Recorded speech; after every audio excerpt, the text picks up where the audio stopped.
Welcome to the BSc third sem students. So in physics unit 4 consists of the waves and sound. So this session here I am going to explain about the analytical treatment of forced vibration and resonance. So here you are going to understand the concept of forced vibration and to understand the theory of the resonance. So we need some initial prerequisites. So that is what is nothing but a free vibration, undamped vibration, damped vibration, forced vibration, and resonance. Here, the damped vibration. So this is the damped vibration, and this one is the undamped vibration. When the energy of the vibrating system is gradually dissipating by a fraction, and the other resistances and the vibrations are said to be mm, the damped. Here the amplitude is goes on decreases. For example, in the clock pendulum, then the vibrating spring LCR circuits are produced the damped vibrations. Then undamped vibration, when no energy is transferred to the system from the system. So here there is no energy transfer and energy loses. So that's why the amplitude it will be remains same. Now let us see the free vibration. If the body is set into vibrates and left itself, it vibrates with a own frequency, that is with a natural frequency. Such a vibrations are called free vibrations or natural vibrations. These vibrations depend upon the elasticity of the vibrating body and the moment of inertia and its dimensions.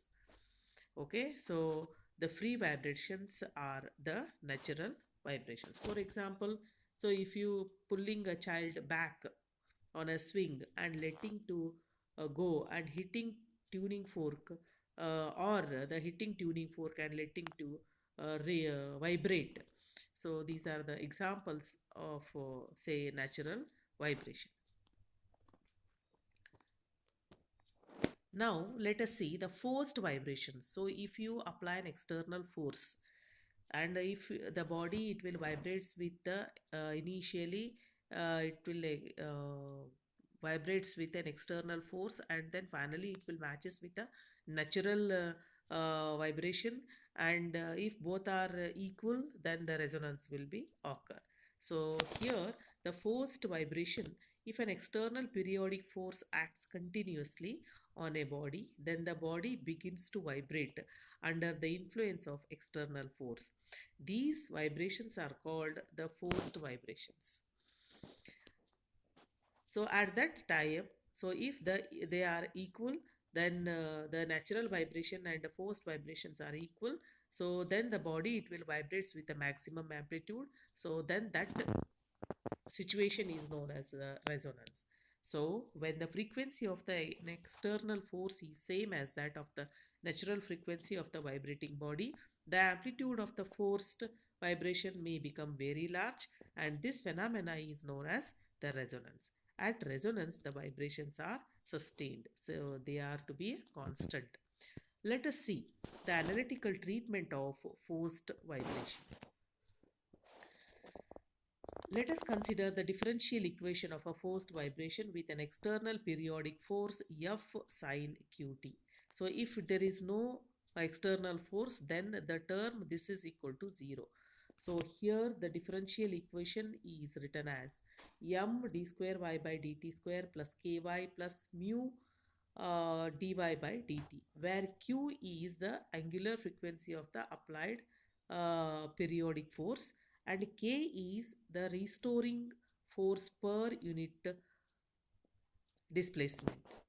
So where k is the restoring force per unit displacement, and mu dy by dt it will represent the dissipative force due to a friction, and this equation it is written as d square y by dt square plus k by m y mu by small m and dy by dt is equal to f by m into t. So put this 2k is equal to mu by m and omega square equal to k by m, and f, capital F, equal to f by m.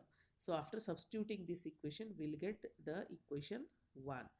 So let us consider this equation 1 is the standard equation for the forced vibration, and let us consider the particular solution of this equation 1. So this equation 1 solution is y is equal to a sine qt minus theta. So where theta is the phase difference, a is the amplitude. So let us find the what is the value of a and what is the value of theta. And after we are getting this one, that is the general solution of the equation 1.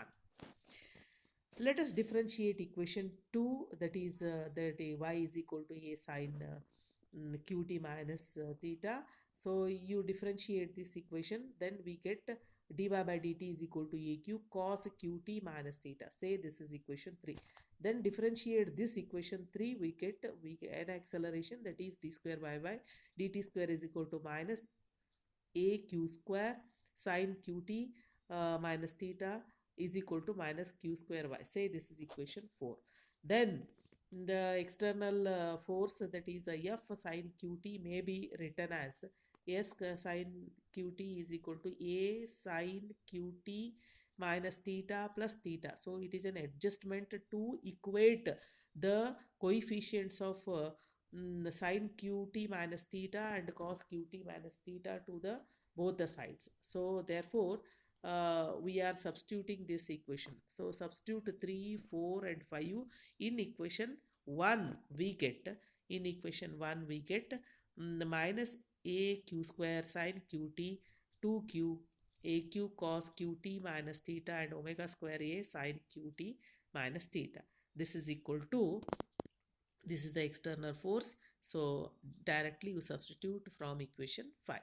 Then if this equation is true for all the values of t, then the coefficient of sine qt minus theta and cos qt minus theta on both the sides must be equal separately. So the coefficient of sine qt minus theta is minus a q square plus a omega square equal to f cos theta. And after simplifying this, we get the equation 6. Then the coefficient of cos of qt minus theta is 2kaq is equal to f sine theta. Say this is equation 7. Squaring and adding of these two equations 6 and 7, we get the equation regarding the amplitude.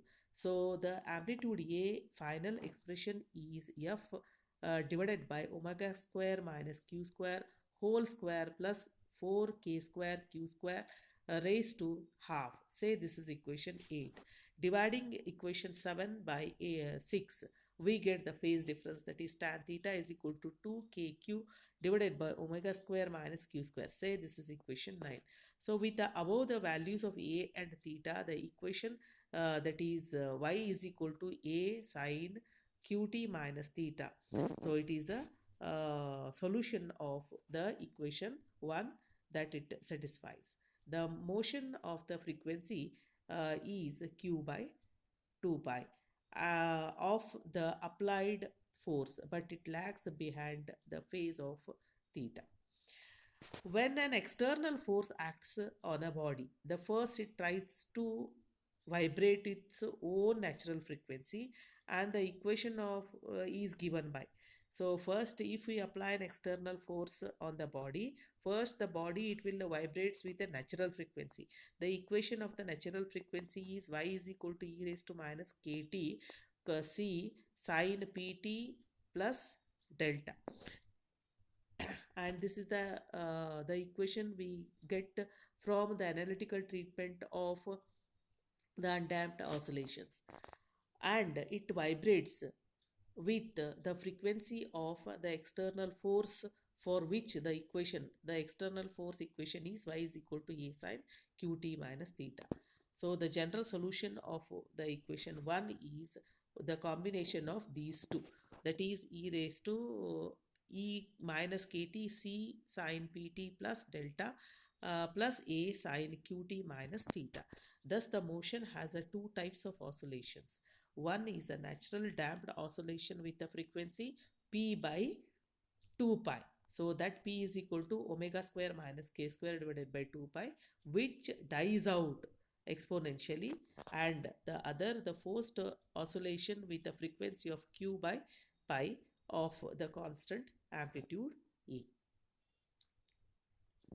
Let us see the amplitude at resonance. So we know that the amplitude becomes a maximum at resonance condition. In the resonance condition, the natural frequency is equal to the forced frequency. So as the amplitude of the oscillation is equal to A is equal to F divided by omega square minus q square plus 4k square q square raised to half. This amplitude becomes maximum when the denominator is minimum.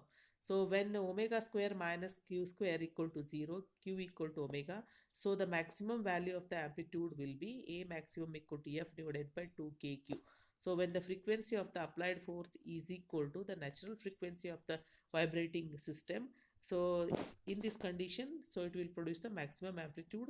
The value of the maximum amplitude is equal to F divided by 2kq. So when k equal to 0, the amplitude becomes a infinite, but which is not possible because a k, that is a restoring force per unit displacement, is never 0. So therefore the it is to be not infinite, so we'll get a finite maximum amplitude. Let us see the phase at resonance.